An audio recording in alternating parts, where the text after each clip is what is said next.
徐姐，老师接到了一个新案子，这是从一具白骨化尸体上面提取到的牙齿，所以我们今天看看能不能从这些上面找到尸源的突破口。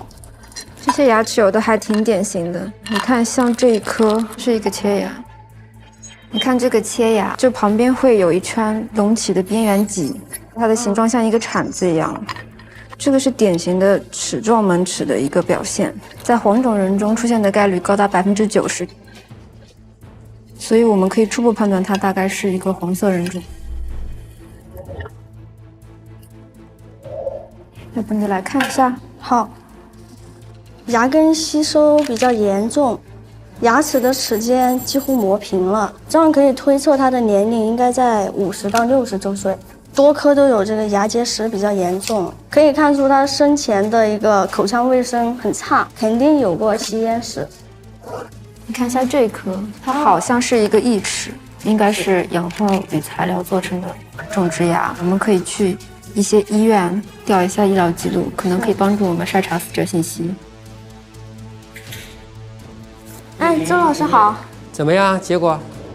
我们对那个牙齿进行了初步的分析，基本上可以确定他是一个亚洲人，推断他的年龄是在50到60周岁，还对他的 DNA 进行了检测，证实他是一个男性。齿质点已经连成面，看到完全磨平，所以我们可以根据牙齿的特性推断种族、性别、年龄，包括他的生活习惯。其实还可以做更多的鉴定。那么我手上有一个以前我做的一个犯罪嫌疑人的牙模，这个牙模呢，从死者右上臂发现了一个咬痕，有一个缺损，这个缺损呢，预示着这个犯罪嫌疑人牙齿有缺损，所以我们快速锁定犯罪嫌疑人。所以呢，在法医鉴定中，牙齿具有非常重要的作用。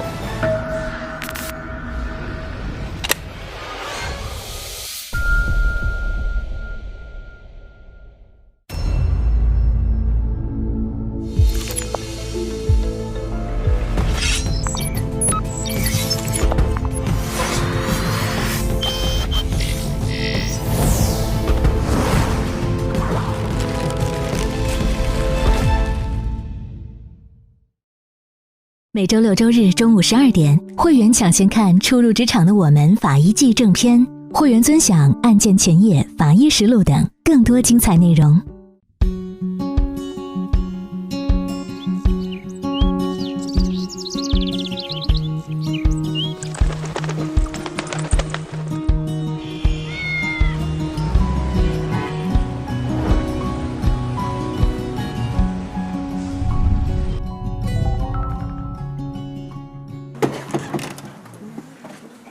哎 ，Hello， 走。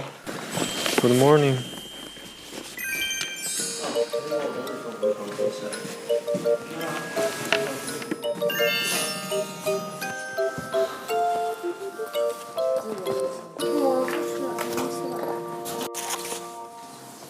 你看我昨天晚上写的，整不整齐？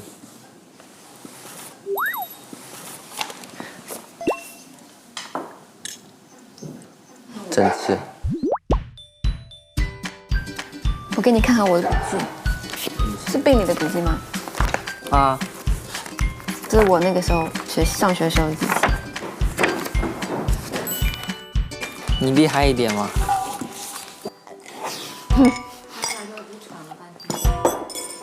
那你有往上面记新的笔记吗？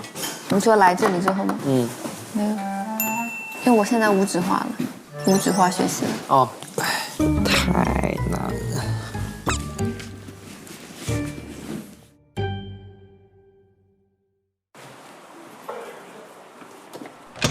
哎，刘头，哎，欢迎，先坐吧。这一次可能要请你们来帮助他们做第4次考核了。没问题。还有一个就是我们这个法医呢，你们也知道，他除了我们对付遗体啊这，还相当一部分是打没死掉的。要做什么呢？要做他这个身上到底有多重，活体验伤，它涉及到量刑。就是没有考核这段时间呢，这些实习生我们是安排了他们全科转。我们对这个实习生进行了分组，一个是法医病理组，和法医毒化组，还有一个法医临床组。他们有一部分学生就是转到我们叫临床法医，他们也在处理这个事情。所以我们今天呢有一个小测试。所以我们要，你们现在队长出来没有？所以呢，我就给一个这个案件的这个材料给你，给队长。你介绍，来帮我拆开，拆一下。哎，好嘞。这个案件在后面，这前那个下面那个。没当过队长是吧？不太会看。我第一次当队长也这样。介绍给我们听一听。来念一下。好，我队长啊，分配任务啊。可以。 33岁的陈女士前天晚上被丈夫家暴，背部、腿部、臀部是有皮带抽打后留下的血痕，手臂、大腿、小腿处有大大小小的淤青，手臂无法抬举，脸部有明显的掌印和淤青。陈女士自述：我被丈夫家暴了，为了孩子，为了自己，我一定要和他离婚。他们说我只要做伤残鉴定就可以走法律程序和他离婚，你们一定要帮我，我该怎么做？明白了。 一个被家暴的想要找法医来做一个伤情鉴定，方便他快速离婚，对吧？刘小姐这段时间只有在临床实习，她平常就负责接电话，但是我现在要考核她接到你们这通电话是个什么反应啊？你们可以用各种难题出给她，让她看看她怎么应对。比如说判定这个要需要多久的时间？还有是不是需要本人去？我觉得这很重要。涉及到一些和伤情鉴定没有那么紧密关联，比如说接下来的，你还可以问他离婚的事情嘛？对。我觉得你们可以问问他，我来之前我应该做一个仪式。然后这几个问题我们就一起分着来问一下。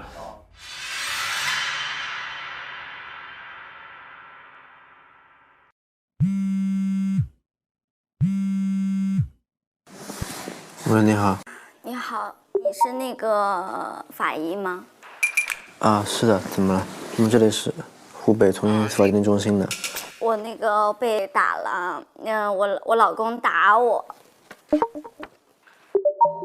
我老公把我打的已经耳鸣了，已经。你现在是在一个安全的环境吗？对，我在安全，我跟我家里人在，我哥、我爸还有我邻居都在我旁边。你能跟我们讲一下你的身份信息吗？我33岁，然后姓陈。然后你说你老公是叫什么名字？多少岁啊？你老公是叫什么名字？多少岁啊？哎，喂，你好。哎。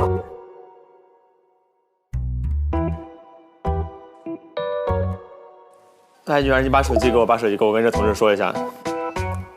哎，同志，是这样，那个我女儿被她老公打了，我们打算跟打官司。现在就是有一个什么鉴定，看看她被打的有多严重才可以。你们这边是不是可以出那个什么报告？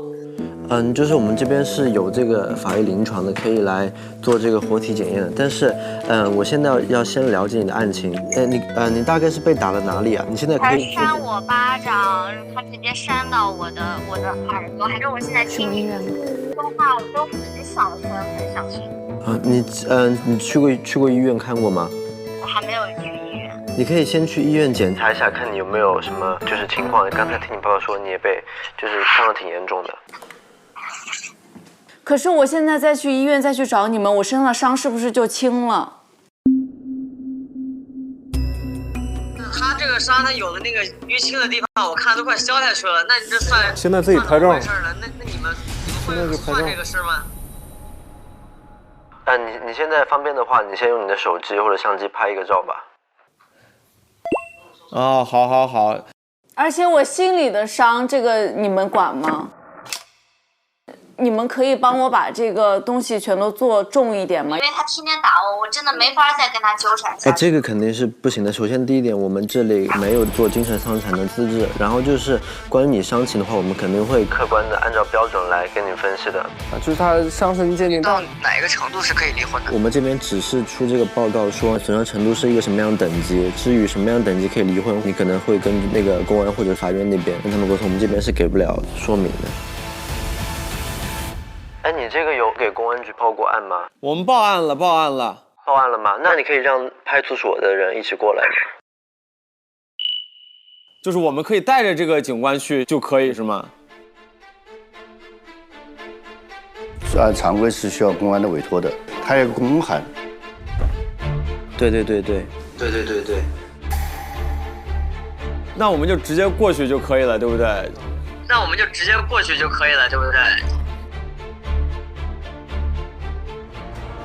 得出委托，不出委托不能给做。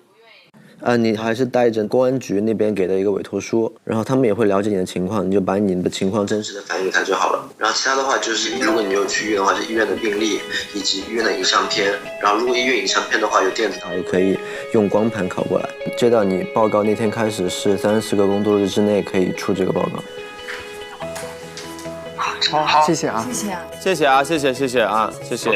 好，谢谢，不客气。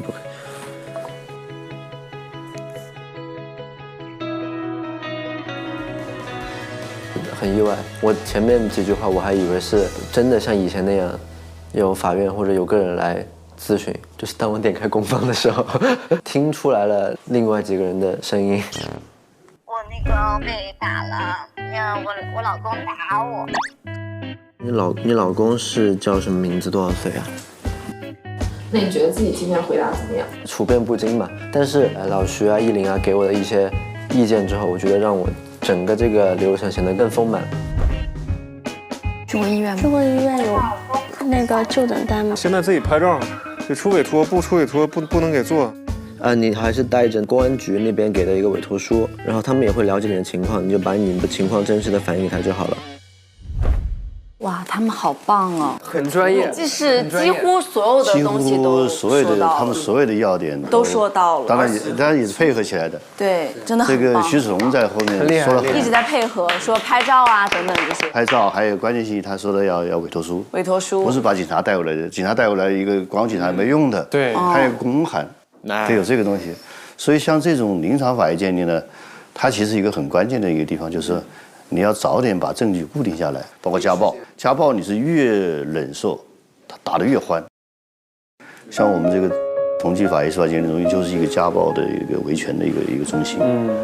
他们有时候是偷偷的来，都不敢的，又怕回去又挨一顿打，所以这是蛮悲哀的一个事情啊。是吧？就是好多人就是隐藏着，就没有去默默的忍受这种事情。对，但其实要维护自己的合法权益的。对。我想说，如果真的经受过家暴的朋友们，一定不要去容忍和忍受，一定要拿起法律的武器，维护自己的这个合法权益。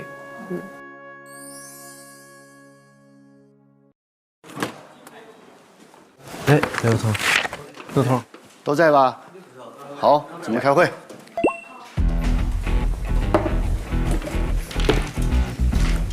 这个你们刚才接了一通电话，是饶宇接电话，大概是有一个来咨询的，对，在这个当中，你们觉得你们把问题讲清楚了没有？跟他们？没完全吗？刚才哪地方没完全了？没有明确告诉他我们在这个过程中能起到的作用是怎么样的，因为他觉得我们好像可以就直接帮他们判离婚之类的。还有没有问题没有说清楚的？我们做法医除了做鉴定以外，它的背后很多事情，社会影响、社会责任要有。但是今天表现都不错，我是非常满意的，基本要素全部回答到了，我觉得挺棒的。说明这一段时间，临场法医实习还是很有效的，这个是很可喜的一件事情。但是这里面就有一个问题。一个小的细节，你们要告诉他，你拍完照以后，上面一定带有标尺性的东西。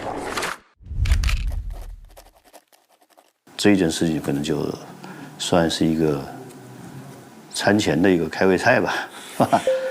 开胃菜。所以呢，这次考核呢，我们给你们的任务应该来说还比较重。我就把这个案子呢，给你们介绍介绍。这个案子一个中心的一个关键词是个双尸案。双尸案。肇事案也应该是他们第一次遇到，这个又是高坠的伤。哎，他这里为什么有这个啊？这是2只手都有。腿上有针孔，又是多个锐器的创，然后呢，这个现场上又到处是血，所以这个案子的难度应该是非常非常大的一个。这个是奔着死去的呀。这里面怎么也有伤啊？哎呦我天，真有啊！撕创、剪创、切创、砍创，就都起了。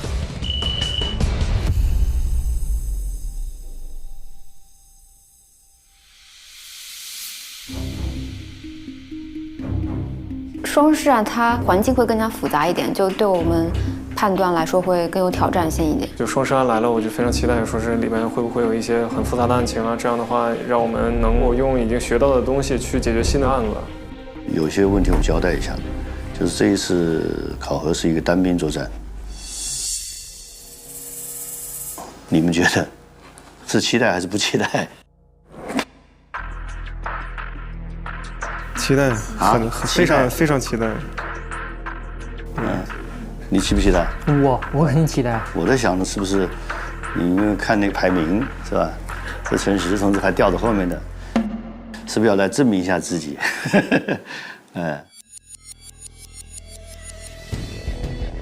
我心里想法就是期待了很多天，新的考核终于来了。这几天不一直都在自己学习嘛，也想看看自己学的怎么样。现在开始准备吧。好，一步慢走。双尸案。相机有电吗？有的。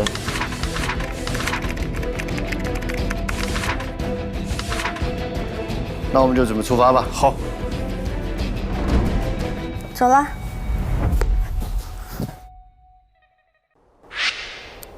我们先去看看那花坛那个现场。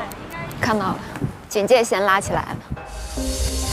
它是某一年的3月16号，在一个小区里面，这个公安局呢就接到一个报案，小区里面一个花坛里面有一个女性尸体，这个女性尸体呢双脚是赤足的，身上有伤，所以怀疑是不是从楼上掉下来的嘛，所以他们就上了3楼，哪知道把门一打开，家里这个躺着一个男性尸体，这个遗体头面部身上好多创，地上都是血泊，大致是这么一个情况。现在我们赶快就换鞋换衣服戴手套。你们可以说把现场先看一下。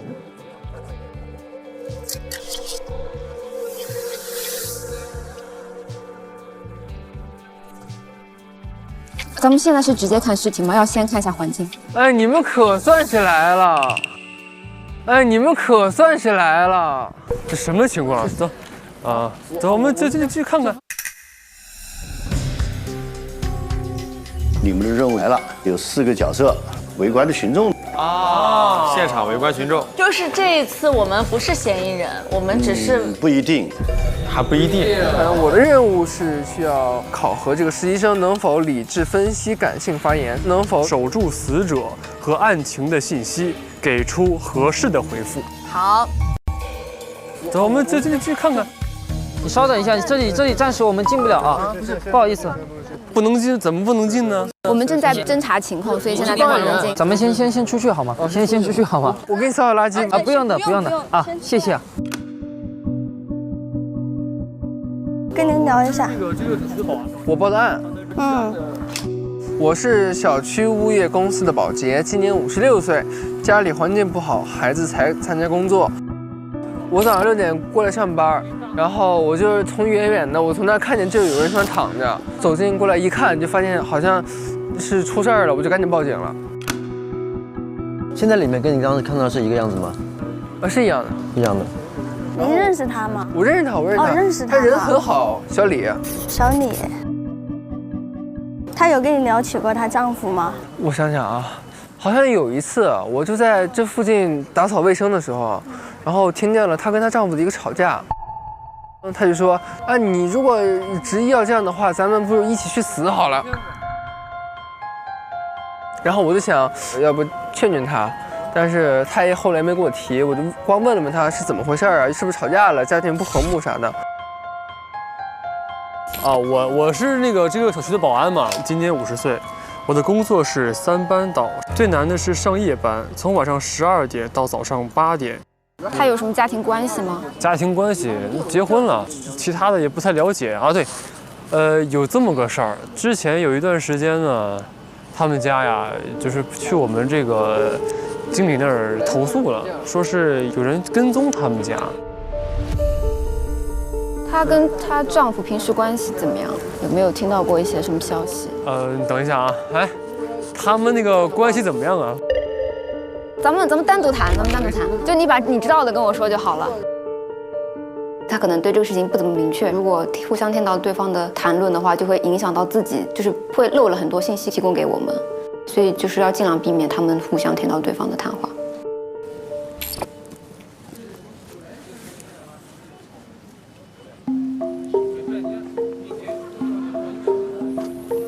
现场会有围观群众，然后呢，整个的情况也不会容许我们花太多时间在这儿，所以呢，我们必须得有一个分工，有人必须得去进入现场，然后呢进行拍照固定，所以我就自告奋勇拿着相机就进去，用这个本儿或者你的笔也行。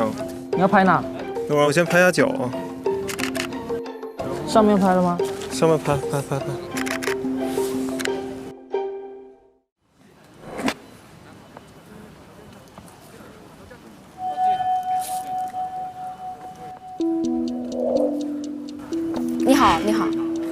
你好，请问你是哪位？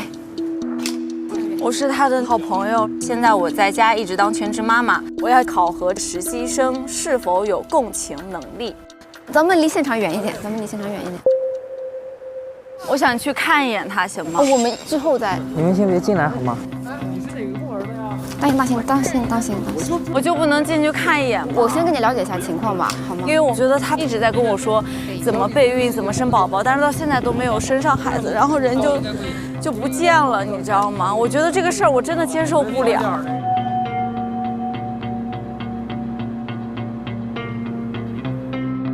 可以跟我说说他的一些生活情况吗？他就是婆媳关系不好的，我觉得可能跟他生不出小孩是有关系的。他有没有跟你说过他们有没有什么争吵啊？就因为备孕这个事情，或者你有没有观察到他会有一些受伤啊之类的这种情况有吗？受伤倒没说过，但是他之前就跟我说人要好好活着，赚钱，所以我觉得他肯定不是自杀，肯定是有问题。他性格很阳光，他是我们整个这个小区我最喜欢的一个人。好的，大概了解了，谢谢。你先缓解一下你的情绪，之后我们会处理的。曲姐今天表现的我觉得很好，因为我们去，作为围观群众去跟她聊的时候，她的反应能力、情商、智商依旧是在她的水准之上，不得了！现在就带各位赶紧前去看一看，出什么事儿了？我们小区出命案了。我是楼下邻居，职业是一个自媒体博主。考核任务呢，考核实习生面对镜头是否具备法医的专业态度和公开话术能力。就在我们家楼下，我天哪！没错，就是这儿。那你可以不要拍吗？不要拍啊，不能拍。好，我不给大家直播了，放心，我后面会跟大家分享一下这个事情啊。你是小区业主是吗？啊，对，我就住这个楼上。有听到过他家里面的情况动静吗？就是昨天晚上他们家那个吵的呀，哇，硬生生把我给吵醒了，又哭又闹，然后又听见东西撞在一起的咣咣的声音，非常吵。有听到一些语言吗？就是聊天。具体的那个就是哭喊，内容听不太清楚，就是男的在那骂，然后那女的嗷嗷哭。那大概是晚上几点呀？反正我睡着了之后，我差不多不到1点钟的时候被吵醒了。我印象当中持续差不多15分钟，然后后来我也就睡着了。可是我不能相信这件事情啊！我是要进去看一眼的呀。不可以进的，在警戒线外面等候。这位警官，这是怎么回事啊？我们还调查之中，好吧？你们尽量不要聚在一起谈论这样话。他是怎么回事？是跳楼还是被推了？我们暂时还不知道，对，他肯定不会是自己自杀的。他应该不是自杀的。你们有没有什么线索发现的呀？我们最好不用围观。我就不能进去看一眼吗？咱们离现场远一点。就是她老公的问题。你说谁知道第二天就这样？你也听讲是不是？我还问怎么回事呢，他说没事儿。好，觉得这个现场是不是有点闹腾呢？我们集中一下，我们说一下。我想先请你们这几个实习生谈谈，在这种现场上的有什么体会，难点在哪里？群众太多了，很难。围观的很多，今天还只来4个，再来4个，你基本上你这个地方就没法开展工作了。你可以选择性的，你觉得他们信息很有用，我说这都问一问，到远离这个现场地方去。当然你们刚才很好的是，我跟他谈的时候你就别打岔。但是呢，就是这种现场的话，因为有遗体躺在地方的，不要把一个暴露的现场变成一个舆情了，啪一个自拍发到网上去，发酵然后推断，所以这个实际上一个是对死者的一个尊严嘛有保护，第二个如果是个犯罪的事情的话，那么呢我们在这个侦查当中这些事情就暴露出去了。正确办法是把警戒线拉远一点，然后呢，这个遗体我们快速看一下，后期我们再来去做一些专项的一些的，所以是照相很重要，把这个原来的东西都拍下来。然后因为这个尸体也是在室外，而且是在小区内，会有很多围观群众嘛，影响了我们的这个勘查进度。刘头来提点我们之后，我们有了相应的应对方法，这其实也对我们案件是一个帮助。这个现场叫什么现场呢？这叫坠落的现场。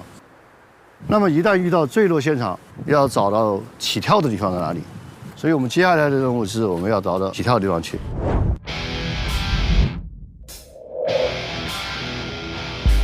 这个呢，就是发现那具男性遗体的一个现场。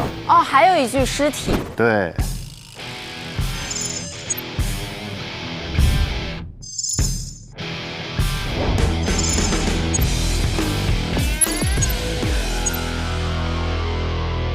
所以现在是给大家一个任务，因为是个双尸案，就要考虑是看哪一个遗体要先去做检查。给你们实习生15分钟。哇，这么多！大致看看这个男性的遗体，想想你们刚刚在看的那个女性遗体，你们给一个大致的判断，我们应该先处理哪一个遗体？进去15分钟。有拍照的吗？有，在。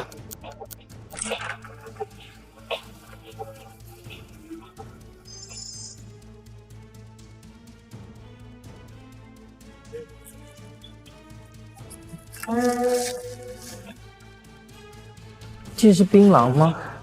啊，槟榔为什么拖地？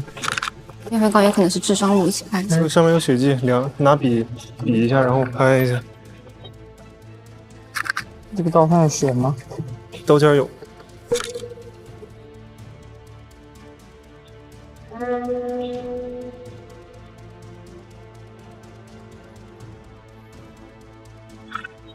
5分钟了啊！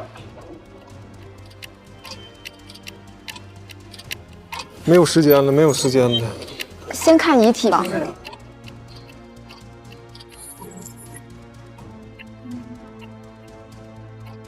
这把刀可能的致伤物。这什么遗书是吗？不是结婚的。他的颅顶有伤。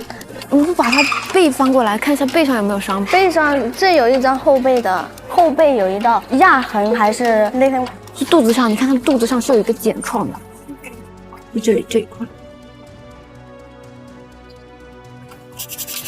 10分钟了。那个阳台拍了吗？那边有东西需要拍的，有没有别的血迹啊？这里还有奇怪的黑色的。这里还有一个血。对，这里也有。还有别的地方有血吗？你这个过来拍一下。你先拿记录仪拍。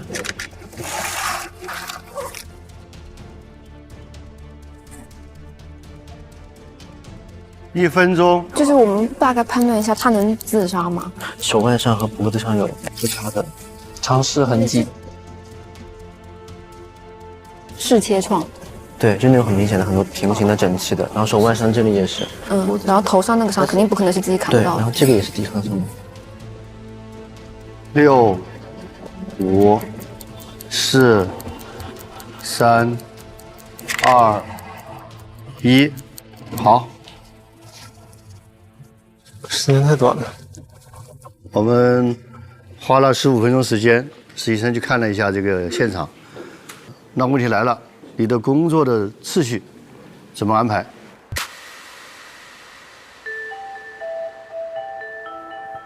我个人意见是先解决掉那个外面的现场。理由呢？理由就是因为3月份天气也是开春了，而且它的一个尸体腐败的过程也关乎到气温，现场也容易被破坏掉。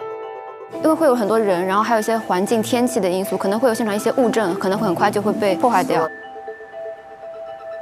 从技术上来说，解决哪一个死因比较难？外面那个，外面的比较难。对对。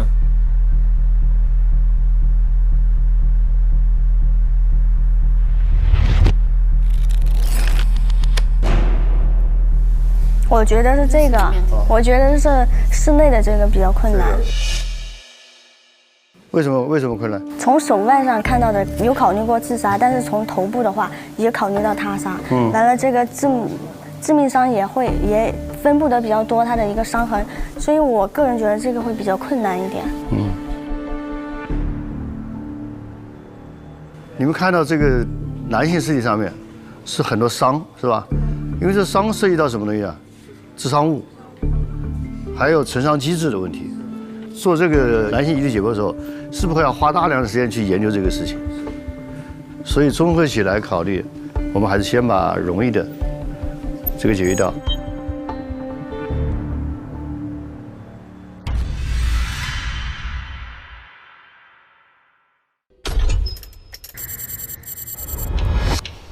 好，我们到了这个花坛那个现场。所以这个时候才是我们正儿八经的开始考核了。那么我现在要提个问题：这种遗体到你们汇报的时候，你们要汇报什么内容给我？死因是我需要的。需要。大致现在判断是个什么？像是个高坠。像是个高坠。怎么去鉴别抛尸？怎么鉴别他自己下来的？对，因为我们现在这个遗体已经被解剖了，所以现在是你们需要什么样的东西，你们来找我要，我有的我就会给你们，如果你们没提到的、没有要的，我也不会给你们。我们就开始1个小时，我还要开始计时了。这是一个单独的考核，当然你们可以选择这种协作性质的。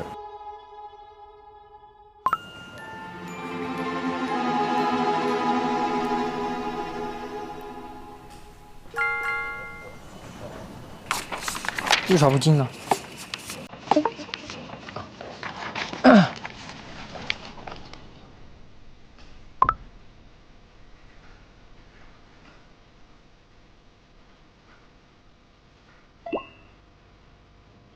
之前刘头给我们口头传述过的一些方法嘛，就从远到近，从外到内嘛，把一个远观的一个现场勘察完了，就到尸体。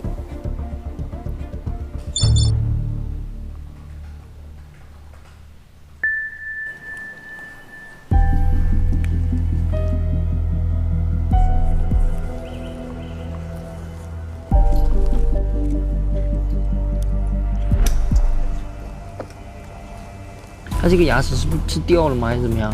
能看得出来吗？可能下颌骨折了。这个是石斑吗？还是它掉下来的时候？他不是这一脸着地吗？而且这一半的水肿。他是几楼是吧？3楼。3楼不确定。刘头说的3楼。刘头在办公室开会。但是不一定是从3楼掉下来。也许是楼顶。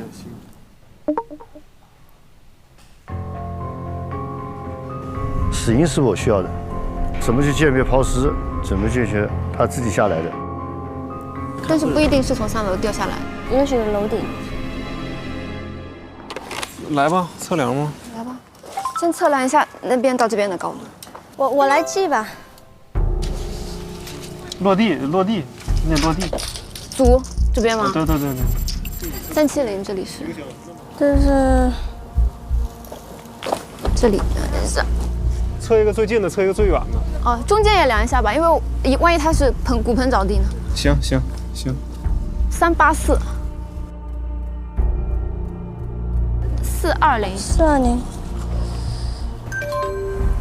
还有什么要量的吗？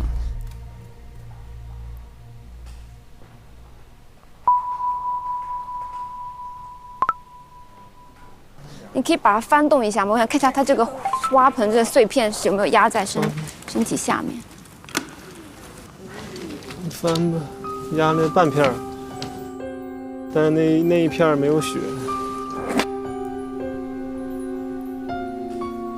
但是如果它这个是对的话，那它身下没有一点花坛的碎片，那就是它掉下来之后花坛再掉下来的。如果不是这样的话，它应该身下就会有很多小的碎的花盆。为什么不是同时呢？对啊，我当时见过一起那个高坠，它是15楼还是13楼，它中间有一个隔板，就造成了第2次的一个创面，下颌骨没了。你看衣服上有锐器的那种孔吗？衣服上没有，衣服是完整的。衣服有没有破损？它的尺表上也没有。背面得看一眼，立一下。后边有血。这里这一块血。有血。来吧。就头皮的损伤也看不到，但是我感觉应该有颅骨骨折吧。这3个不像是。哦，这个像是打掐。手指印。衣服可以脱吧？你脱。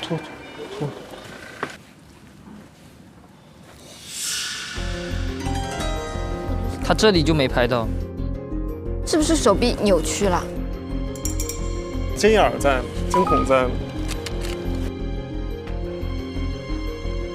哎，他这里为什么有这个啊？所有的伤都拍。就是2只手都有。腿上有针孔。模型上看着是破口，但不知道是不是针孔。感觉像什么磕到了一样。会不会窗户那个窗沿？它的窗户就有点半落地，所以其实有一个窗沿儿。这里的伤是为什么？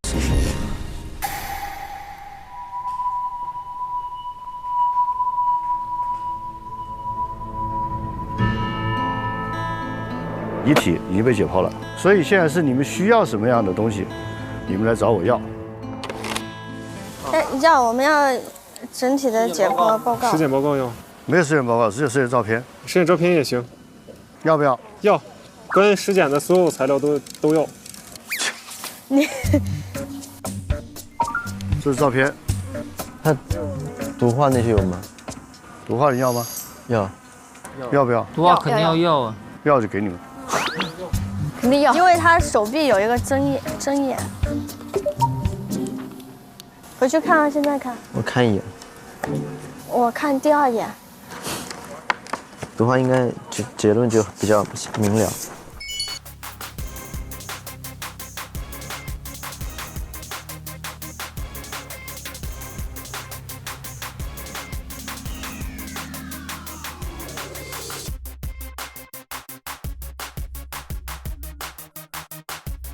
还剩20分钟了啊！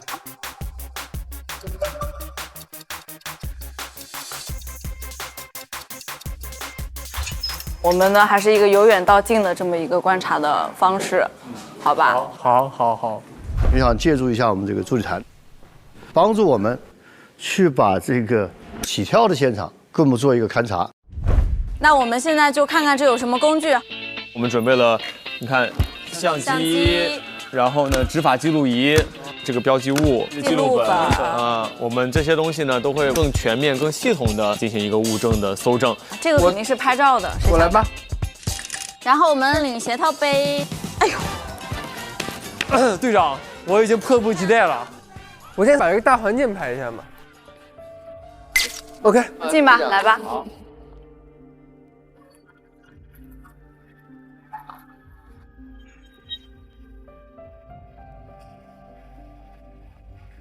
我的天哪！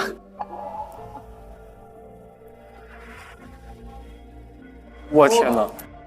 哦，你看这儿，剪刀、匕首。他们家怎么这么多那种凶器啊？你们看这个，这是妻子的工作证，她是一名住院部的护士。哦，是名护士啊？对。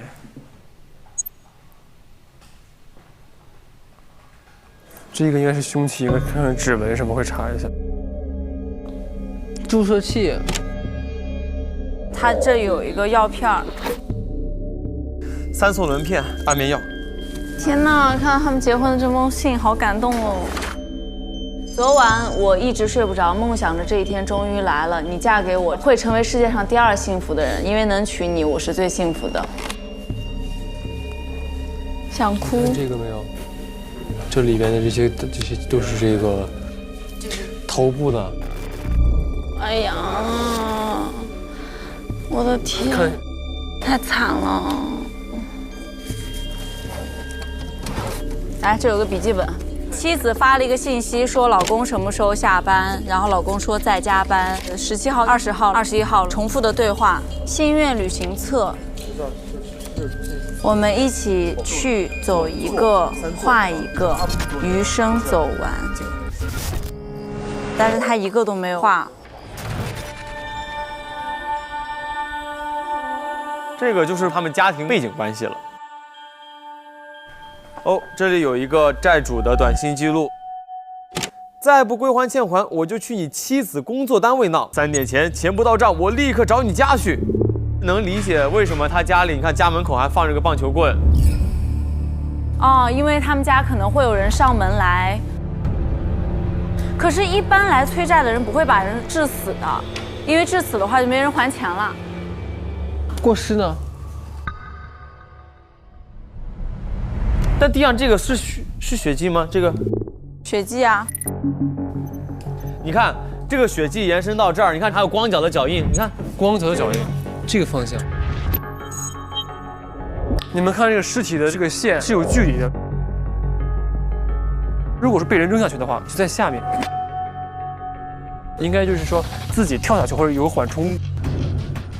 虽然是自己站到这跳下去，但也有可能后面是有人逼他、胁迫他拿刀，就是说你把钱、银行卡给我，你别过来，然后打。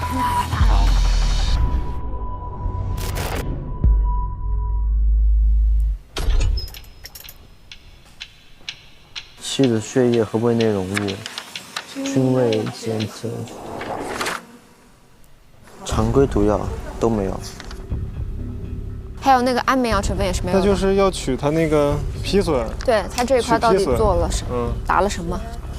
然后刚才还有个信息说他最近在备孕，一直在跟我说怎么备孕、怎么生宝宝，但是到现在都没有生上孩子。也许会去做检查，然后也许会吃一些什么东西。还剩10分钟。再回忆一下刚才需要勘察的点。第一个，生前死后能不能判断他身上除了高坠伤之外还有没有别的损伤？体表上看上去针孔，就针孔。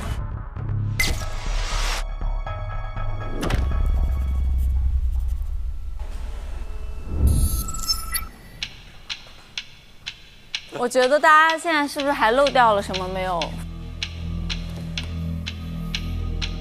这个为什么会有血啊？这上面有血。哪上面有血？哦，还真是。他很可能在擦家里的血迹的时候，他拿着这个卷纸一边擦一边弄，然后不小心蹭到了这旁边。哦。我刚才看了一下马桶，里面有头发，我是想，为什么马桶里会有头发呢？而且是女性的长发。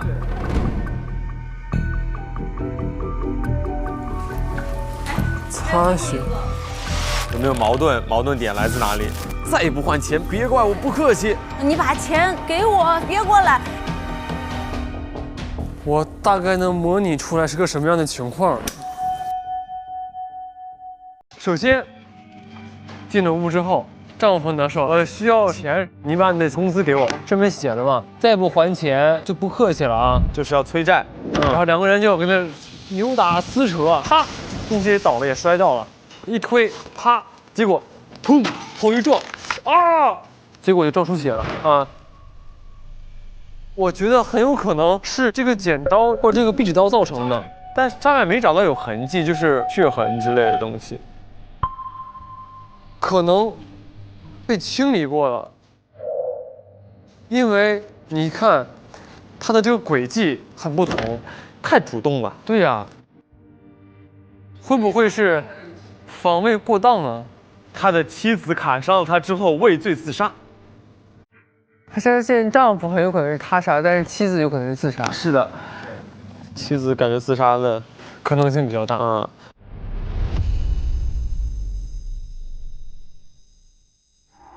那我们把这些照片整理好。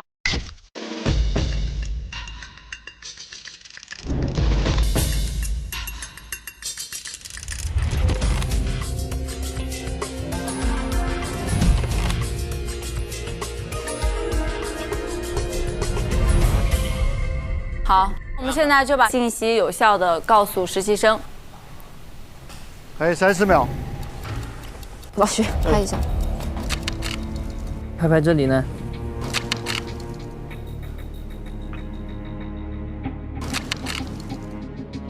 还有啥吗？整体的我已经拍完了。3、2、1，好。遗体的这个检验解剖就完成了。谢谢我们这个助理团把房间那个现场做了勘察。谢谢老师。那么我们谈一下我们今天看到的这种情况，是不是高坠？我觉得目前不能完全判断是就是死后高坠还是生前高坠。就是首先它肯定是符合一个高坠的表现，但是如果现在要让我选一边的话，我可能会生前高坠死啊。我也是比较，就是还不能完全判断，但是我倾向于是就是高坠致死的，因为它有一些就是体表的生活反应。就你解决死因了，高坠。我没有完全。接下来问题来了，有什么办法能帮助我们判断？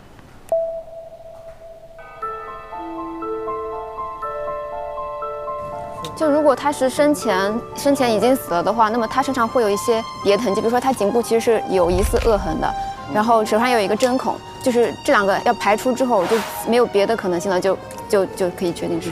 尸体身上的除了高坠以外的其他的损伤？是的，需要排除。现场上有什么特点没有？它离这个窗户有点距离。尸体和墙角之间的距离，窗户在上面。就窗户垂直啊，那垂直。那我们来想一想，如果一个人死了，你把他往上面扔下来，能扔多远？扔下来肯定靠着窗户。抛尸不会很远，所以坠到地和离墙角的这个距离是个非常关键的数据，一定要测量。甚至有的时候可能还需要做一些实验计算。什么东西？什么实验？落体抛物的实验。既然你们提到这个实验了，想不想做这个实验？想。准备。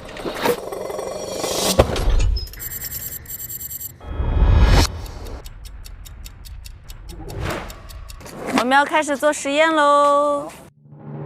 坠楼实验是我们在遇到疑似高坠案件时比较常用的一种模拟实验，对于我们找到死者的起跳点以及还原死者坠楼的经过都有很大的帮助。好，那开始行动。那扛吧，先抬上去吧。先拿上去，然后用对讲交流吧。啊，对，拜拜。我有点紧张，不知道为什么。等一下，林不仁，哎，你们小心啊！你们现在要模仿的是什么？是先模拟抛尸，生前抛尸还是死后抛尸？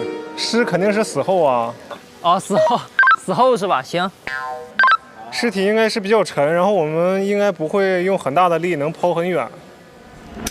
正常抛，一个人来就行。行，那我来。现在没风，可以抛，可以抛。好，好，准备啊，准备，5、4、3、2、1，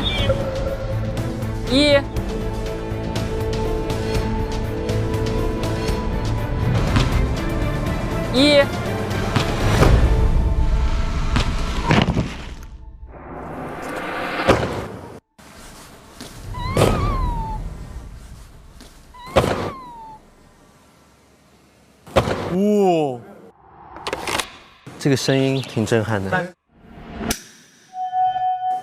哇！我之前以为啊，就真的以为就是人从楼上跳下来以后就是没什么声音，然后我今天就是当下感受到那个嘣的，就那声巨响以后，我觉得这个事情真的是一个非常可怕的事情。就今天刘头跟我们说，如果是一个真的人体的话，声音会更大。就刚才那个，包括那个模具啊，教学模具，已经摔得一塌糊涂了。就这么一个距离，都可以把人摔成这样的，所以还是要就是说，不要轻易尝试这种思维，千万不要做这种。对。所以很多报案人，他为什么报案？他听到一声巨响，砰一声响，都是听到响才那个的，所以那个响声很厉害，终身都会记到这个声音的，很急促的一个声音。我当时听到就很害怕，然后看到那个娃娃支离破碎的躺在那儿的时候，我就觉得好痛啊！我是肉眼看一个假的娃娃摔在那儿，我都觉得痛，你更何况一个活生生的人摔下来是什么感觉？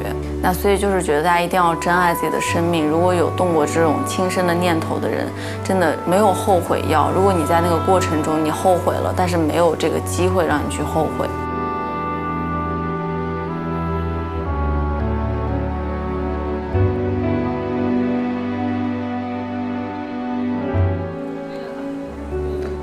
然后他的肢体跟这个墙角的最近的这个肢体量那个距离，因为我们现在记的是距离，实际上我们还没有去这损伤这些情况。对，损伤。他刚才在那个中间是被阻断一下，撞了一下。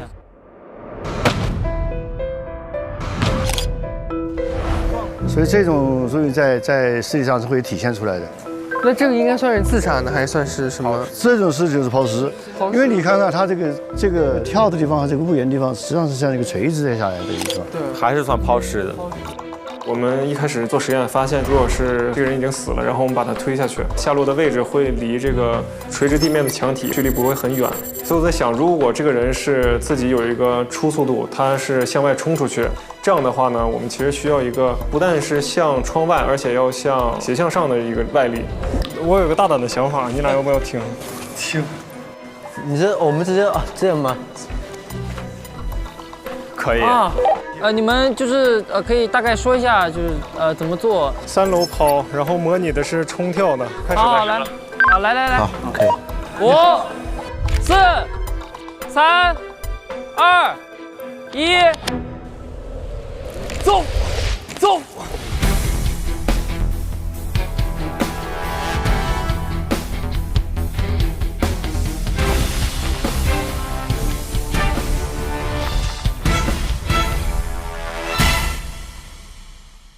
这是那种助跑，飞出来了，这是助跑的人。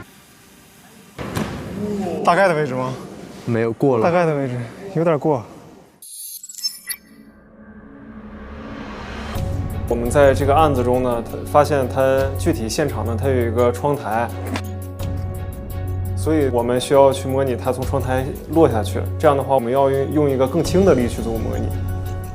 现在模拟站在窗台上，然后往下跳楼，然后脚尖是冲前的，有一点点的向前的力。因为在案发现场有一个脚印，所以就站在窗台上的可能性比较大。3、2、1。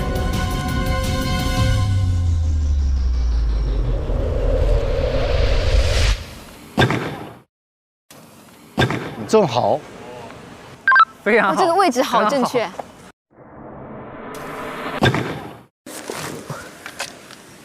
啊，哦呀，越来越逼真。模拟给到这样，应该来说还是比较完美的这个实验结果。当然，这个模拟实验我觉得非常成功，因为这高坠的这个本来这个起跳啊，这个东西是很复杂的事情，你要能够做到这还原度这么好，还是很难的。那么你如果有一个好的视频，其实对家属做工是非常容易的，说服自己、说服别人的一个好的一个办法。觉得这个实验有很大的帮助，就基本上让我确定了就是一个深潜的高坠，比较典型，已经指向了它是坠落的。但是你就觉得你也没看到血泊也好，然后他这个胸腔腹腔内也没看到那种很多积血，我说那血能去哪儿？所以其实尽管看到这些伤，然后心中还是会存疑。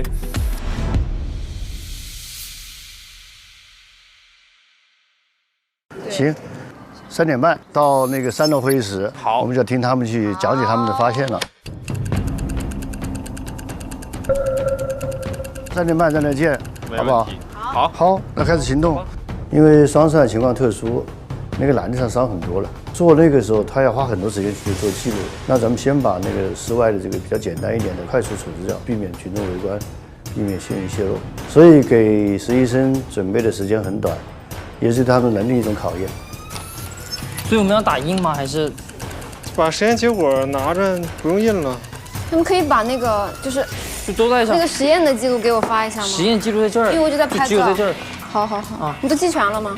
记全了。你们把距离记全了就行，其他都在。走吧。好深呀。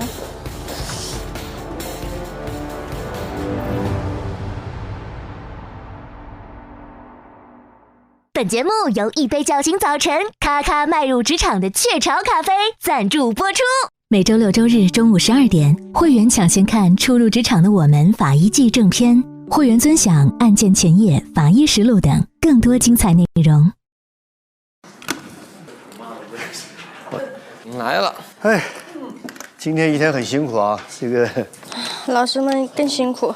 我们现在呢，要听你们实习生的这个汇报。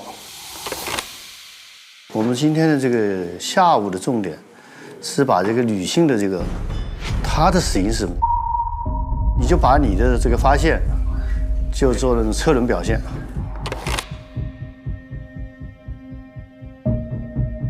包括尸表的，包括解剖的。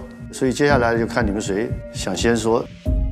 当时听到以车轮战去考核我们，我内心还是有一点点紧张的，因为我的时间把控不是很好。当然是紧张啊，就觉得自己能不能表现好，能不能回答得上来，当时的心里是挺忐忑的。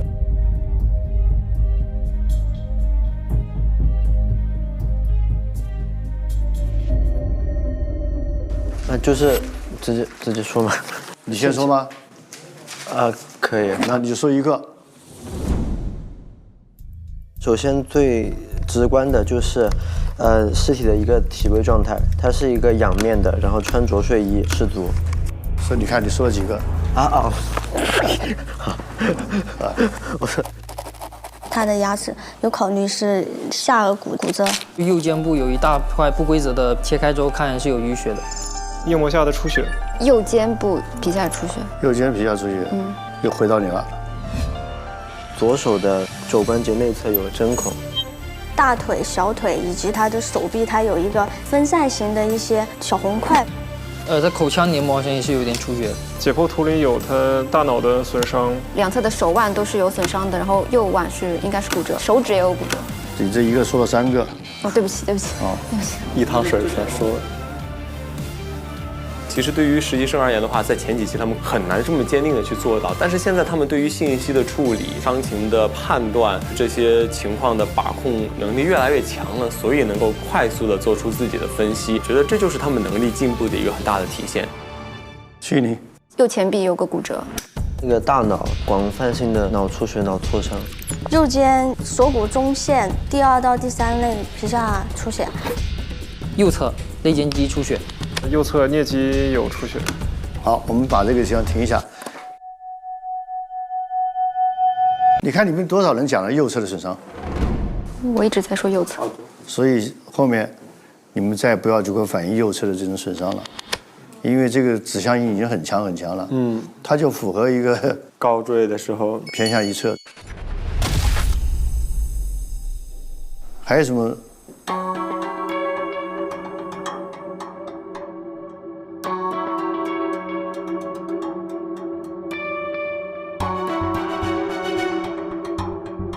他尸体离那个墙壁最近的距离是3.7米。3.7米。对。好，这个数字还是很关键的啊，现场上的东西。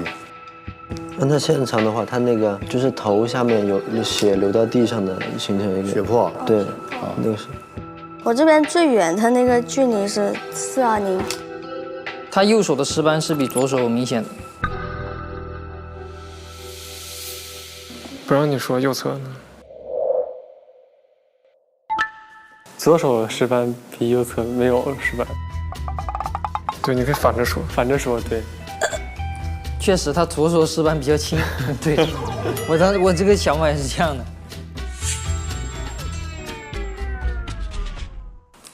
他的衣服很完整，而且里面没有任何有关个人信息的东西。衣服完整。对，高坠人的衣服往往会什么样？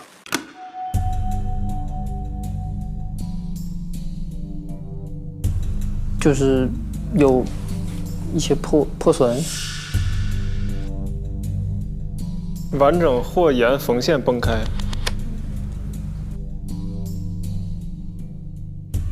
所以特别穿牛仔裤的人，如果摔下来的话，线可以炸掉，那个皮带盼子也可以绷带，啊。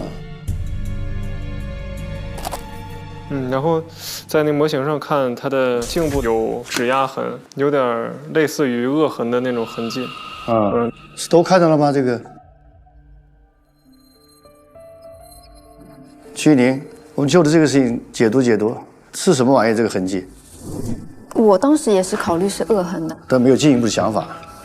我的进一步想法是想看一下他有没有皮下切开的那个，就是照片。他这个解剖图里面，他这个颈部是有淤血的。那你这个就把曲宁的这个解释了。你是没看到这个解剖图？没看到。没时间看是吧？好。所以你的时间管理得很好，你把这个看了。子龙。我还是说体表吧，体表有，双耳有出血。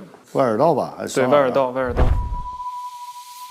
也有可能是摔下来的时候剧烈的震荡导致的那个耳出血，是吧？看一下是看得见有了，是有的。你给他们瞧一瞧看。你们要这个图片有点那啥哈，你们想好了再看啊，这图片。这是大脑的切片。雨桐，你要看一眼吗？汗毛又竖起来了。第一反应肯定是因为视觉冲击太大了，然后就会不想看。我今天看了那些图片之后，我觉得法医真的比我想象中的还要伟大。好了，还是曲宁。我还有一个现场的观察，3楼的窗户是开着的，2楼窗户是关闭的，就是它3楼要比2楼更有赤低起跳点的可能性。胃黏膜下出血的。小腿的胫骨，它那有个创口，它的创口是圆形的，有考虑到它有其他或多种的一个致伤物。这个创是凶器造成的。对，有考虑凶器，或者说是其他的东西，螺丝刀或者说是笔。刘少玉能不能？你看到这个没有？看到了。怎么解释？就是有怀疑是不是窗沿？就是他跨过那个窗口的时候，那个在窗台上碰了一下。就是你们看那个右小腿的骨头怎么样？骨折了。骨折了。在高坠伤的时候，如果出现骨折的情况下面，骨折的断端是可以从里面向外面刺破皮肤的。这个特殊凶器就是自己人体的结构，所以这种东西会往往引起很多争议。所以这个时候你就不要去找螺丝刀啊，那就很麻烦了。这个城市还有什么？左肺淤血，是淤血出血。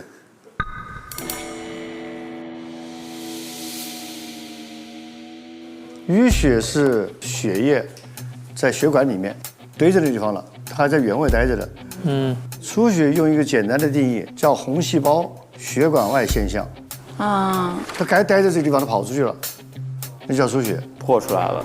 对，剩下的淤血是还在里面堆积着。对，那叫淤血，堆在里面的。所以还是淤血嘛，对吗？但是即便是你说的是淤血的话，我想你们在座的可以把每个脏器都说淤血，心肝脾肺肾，然后各种脏器淤血那一大堆，再不要说淤血的事情。有没有特别你们要强调的？还有发现的？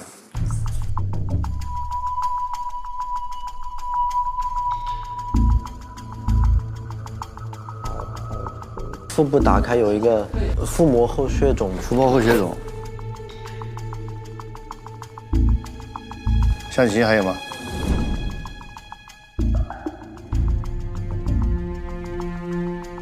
暂时就没有发现了。没有信息了。城市还有什么？没有了。子彤，他的睡衣背面是有一些血迹的，衣服上背面。对。然后我再回到尸表检查，足部、足底都是有那个皮下出血的。曹毅，你还有什么发现？没有了。解剖图显示皮破裂，然后长度大概得有5厘米之多。还有发现的？就是他的关于他的毒物分析，就做了他安眠药的一些成分检测，没有检测到。毒物是阴性的。对，对，但是这些毒不包括像百草枯和毒鼠强这一类。好，还有吗？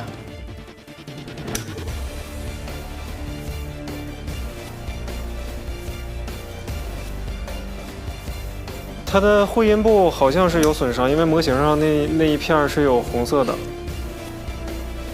我觉得梓潼小区目前说是最强，而且发挥也很稳定。曲姐和梓潼，他们两位就是一个是有实习经验，一个有刑侦经验，还是很让人佩服的。我觉得他们真的是超乎我的意料。曲梓潼他很多点抓得很准，曲一宁呢他是比较稳的一个人，这是我对他们比较满意的地方。好，如果你们还有什么补充的，待会你们还有可能要形成文字报告上面再把它拿出来，好不好？这个情况呢，先到这地方为止啊。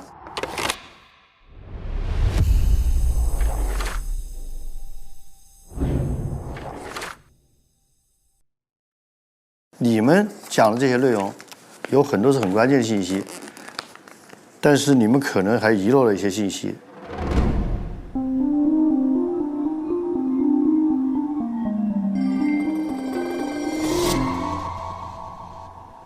给你们大概的讲一讲，这个人从他的这个尸表上来看，右前额、右耳屏这个地方有皮下出血，左面部有擦伤，双侧的结膜是苍白的，右小腿下侧下段翻动可以看见骨折断端从里面刺出来，双手指甲发干，但是双侧的这个足趾苍白的。胸腔打开以后，右侧的第1到第12肋骨在脊柱旁骨折了，伴有出血，左侧肺和右侧肺双侧可以大片的挫伤出血，腋下也是毛细管空虚，肝脏的右侧可以看见多发性的裂创，胃里面有100毫升的食糜，有啥？就是没消化的肉糜。好的，好的。这个大概是这么一个情况。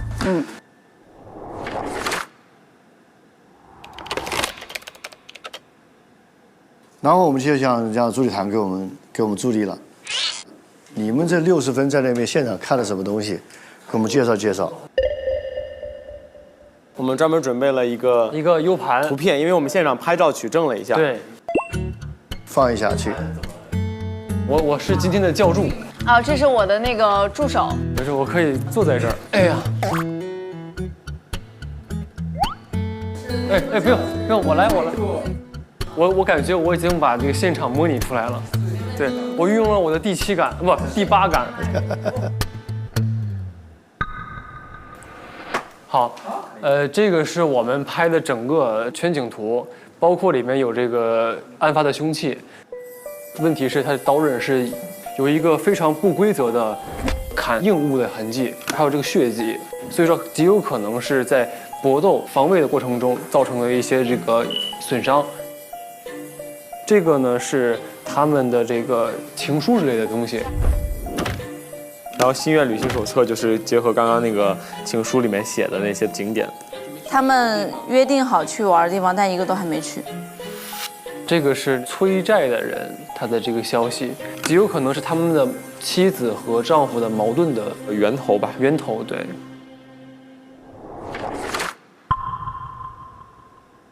然后我们在现场还看到了一个那个针管，然后这个是已经使用过的针管，在它的窗台上面还有很多没有用过的一次性的注射器。我们发现了妻子，她是一名护士，因为她是护士嘛，她拿这个比较方便了。对，这个就是地毯上的血迹。这个如果说要跳窗户的话，这个地毯是必经之路。拖鞋可能是有肢体冲突的时候鞋掉下来。这一块啊是污渍，污渍它紧接着是那个脚印。对，但是我们不确定两者之间有没有直接联系啊。这个地方是我发现的，我觉得这个地方它极其的微妙。首先呢，马桶里边有女性的头发。马桶？对，马桶里面有头发。头发的话，可能会在洗漱台里面出现，要么在地上。如果在马桶里面出现头发的话，是个很奇怪的一个想法。所以说，我在想，有没有可能是把头摁在马桶里面，或者怎么样，造成这个头发的断裂？然后上面有血渍。我们做了2个假想，有可能是他在清理现场拿纸擦血迹的时候沾染上去的，这是第一种可能。第二种可能是在搏斗或者是挣扎的时候血的这个溅上去的。所以我们推测妻子防卫过当，砍伤了丈夫，畏罪跳楼自杀。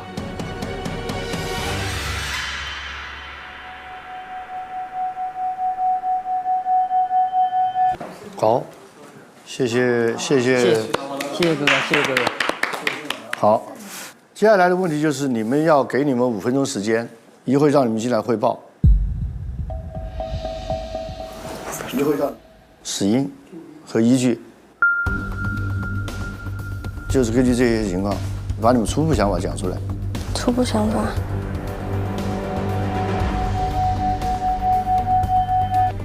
在真实的案件当中，这个快速的找到死因，便于这个侦查人员很快的有侦查方向，这个是很关键的一个问题。所以5分钟后要他们汇报死因，也是对他们一种考验。当时听到牛头说5分钟就要汇报，是很震惊的，因为在牛头和助力团传递过来的信息是我们没有完全消化的，所以时间对我们来说特别紧迫，很难去做到一个很准确的分析。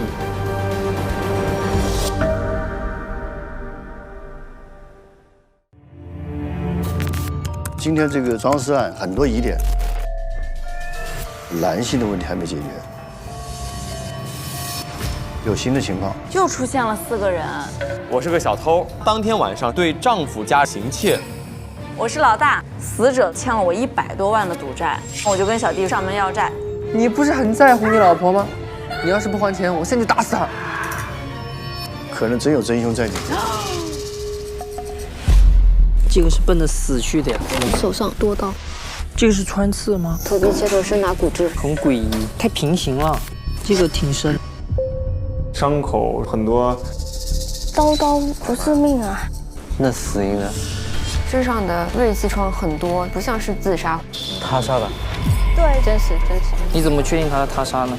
手腕上很多犹豫的划，还有那封信。杜归我，伪造成被他人杀害。太抓马了吧，真的。昨天晚上呢，有个人去自首了。还有翻转。哎呦我天，很复杂。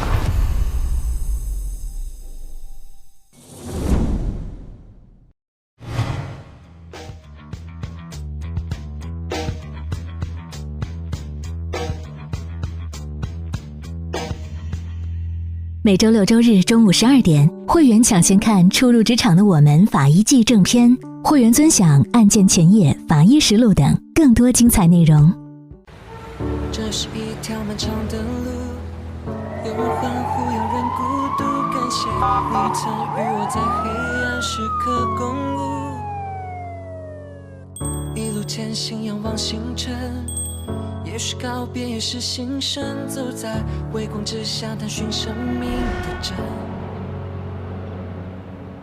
上微博参与初入职场的我们法医季话题讨论，边看边聊节目观后感。更多节目精彩内容尽在新浪娱乐微博综艺、新浪综艺。关注初入职场的我们官方微博，了解更多案件隐藏细节。感谢独家社交媒体平台微博首席合作媒体新浪娱乐微博综艺、新浪综艺，特别鸣谢微博职场、微博政务指定问答社区知乎、短视频互动平台抖音、深度知识合作平台秒懂百科，世界如此简单。短视频合作平台快手，特别合作 QQ 阅读、WiFi 万能钥匙、百度输入法墨迹天气、YY 直播智行、Zakar 一点资讯、木鸟民宿。看见月的另一面。我宣誓，忠于祖国，忠于人民，忠于人民。紧握双手，相依，鼓起勇气面对着潮汐。我会告诉我自己，努力让人民群众在每一个善良中感受到公平正义。宣誓人：向晴晴、屈意林、陈实、刘朝玉、徐子彤、